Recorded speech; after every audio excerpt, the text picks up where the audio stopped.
Hey everybody, Raven here, and as of this moment making this video, gold is at 21.29.40, silver's at 23.61, and this is an unprecedented time right now is what is going on with gold, my friends. Matter of fact, this is a time that silver's still relatively low, that before it goes up in price, you should definitely think about investing into it if you have the ability to right now. A lot of people say, well, what kind of silver should I invest in? Right now, one of the hottest items out there is Mexican silver in the way of these Libertads or these Casa de Monedas, which is House of Money. Um, you can pick these up if you're lucky. A lot of people buy them up really, really quick. The Libertads used to go for spot. Now they run about $50 per coin on a private owner to owner basis. But these coins here, this 1985 roll, APMEX has the Libertads at $75 a piece. Another way to invest is, of course, in 90% silver, such as the quarters here, or I was really lucky to get my hands on some beautiful natural toned Kennedy halves, and you can't go wrong with making sure you have yourself diversified. Pick yourself up some rosy dimes. Even get some of that junk silver that's really kind of unattractive, like this right here. This junk silver has been a little bit more circulated, a little bit more wear and tear compared to this group of quarters over here, which is a little bit nicer. Still retains a little bit of numismatic value. You have to kind of think of what are you interested in collecting, and two, what can you easily trade in a worst case scenario. Gold like this, honestly, a half ounce of gold now at this market, you're looking at, the premium is probably about $75 or so above the melt. This coin here that you're probably looking at about $1,200 give or take to get a half ounce of gold.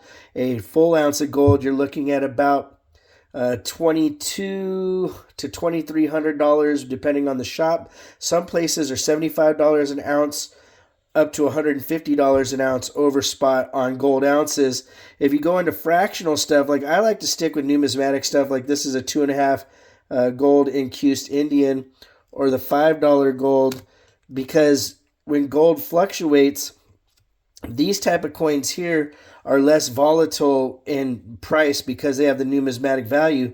But the cool things to get are, like quarter ounce Libertads, or even the 5 pesos that weigh point like 1.2 or whatnot. So it's like not just over a tenth of an ounce, but a little bit more, to where it has a nice value to it. I also try to invest in cool things like uncirculated 40% silver Ikes.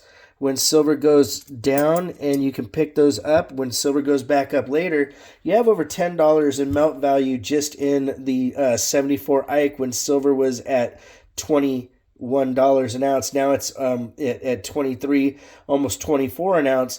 If silver keeps going up, these are all different things that have an investment value to them that you can actually make some return on your investment. The Casa de Monedas, especially brilliant uncirculated like this, these average about $40 per coin when silver is literally at 20, 21, 22. As it goes up, these will go up a little bit, but they will always keep their collector value. And the cool thing about these coins is you can get varieties where the die rotation on the pan, this pan right here is on the U for una, because it's una onza de plata pura. What this is these actually weigh more than an ounce. They're sterling silver, so they weigh 33.625, but when you convert that to 3/9 fine, that ends up being a pure ounce of silver in that coin. Another cool thing is if you can get your hands on more collector grade stuff, like a nice BU roll of Kennedys, especially these that happen to be very beautifully toned. When silver is down, you can probably find them for about 18, 17 times face. As silver goes up, we've seen it be as high as 30 times face. Now, something like this with this beautiful toning, you're talking about having an extra premium on top of that. The way the markets are now, you just never know where gold and silver is going to go. We have an election coming up this year, and there's a lot of people speculating that gold's going to take a heck of a dip. And that is, like I said, speculation. You just never really 100% know. But the smart thing to do is to watch the metals daily. You see a nice dip in gold or silver, get it while it's low, sell it while it's high, because you can't go wrong.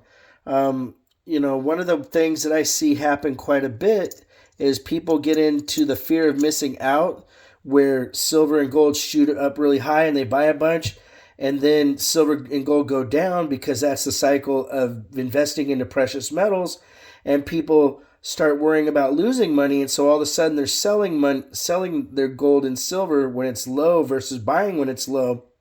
And that's where you make the major mistake when doing silver and gold investing. I'm not an investment officer per se. I'm not a financial advisor. However, I have collected silver and gold throughout my life, and I watch the markets closely. And I honestly think silver still has quite a bit of room to move up. I wouldn't be surprised if we see close to $30 coming up. But it just really depends. It depends on what happens to gold. Gold hitting this all-time high and staying above $2,100 is pretty epic. I mean, gold has hit that number before, but historically, when it did that, it had quite a drop in value shortly after it. So my best advice to anybody that wants to invest is to watch these markets closely. Make sure that you, maybe keep a chart of your own to see where the movement is historically, and maybe you can do better buying something in the morning versus the afternoon. But those aren't guaranteed. You just kind of have to go sometimes by your gut feeling of what you think is going to happen. Now, an informed investor is a smart investor. And if you see something coming up where, there's some new technology that really relies heavily on gold, that's a smart time to start investing. Same thing with silver, because when you have markets that have a higher demand for those, that's more demand on the market. That will bring gold and silver prices up strictly off of supply and demand. If you want to correspond, it's RavenHawkCoins@gmail.com. Our P.O. Box is 721-296, Norman, Oklahoma, 73070. Like always, please make sure to take care of one another, and we'll see you real soon. Raven Hawk Coins, have a great day.